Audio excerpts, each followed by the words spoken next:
another day, another tutorial to how to get your avatar to how to put two hair.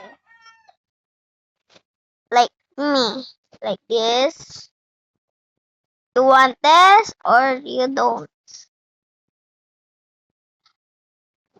I will upload this on TikTok and YouTube. And let's go on your Chrome or Google. Chrome or Google.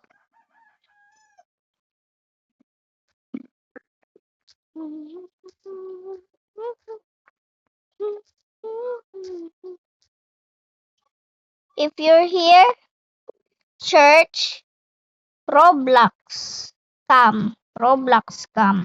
And this, click the Roblox. And just wait.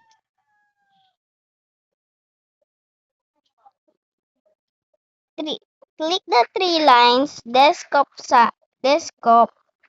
wait, and continue in browser, guys. And click the three dots. Find the book a desktop site. Just wait. Wait. And click the three lines and go to your no wrong click. Wait. Click the three lines and click the avatar. And when and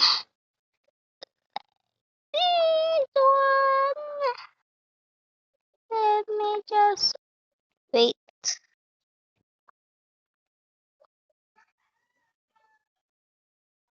Di mano.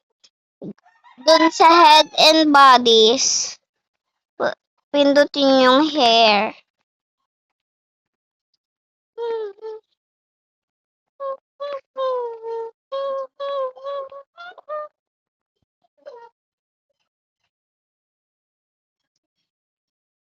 O, piliin yung blonde hair. Eh, di ba ganyan pa yung buhok nyo kasi wala pa kayo yung two hair. Saka, pindutin nyo to ng matagal yung gusto nyo. Saka, ito, download link address. Kapag nakopid nyo na yon, punta kayo sa gilid, i-zoom nyo hanggang makita nyo tong advance, saka i-click nyo yung advance. Punta kayo, saka i-type nyo lang yung nakabalik ulit kayo sa advance.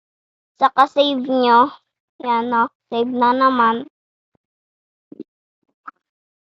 And, look at your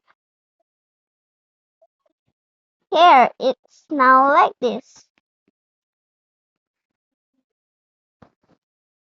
Kung hindi nyo maintindihan, magsabi lang kayo sa akin. Kasi tuturuan ko kayo ulit. Yan guys, bye-bye!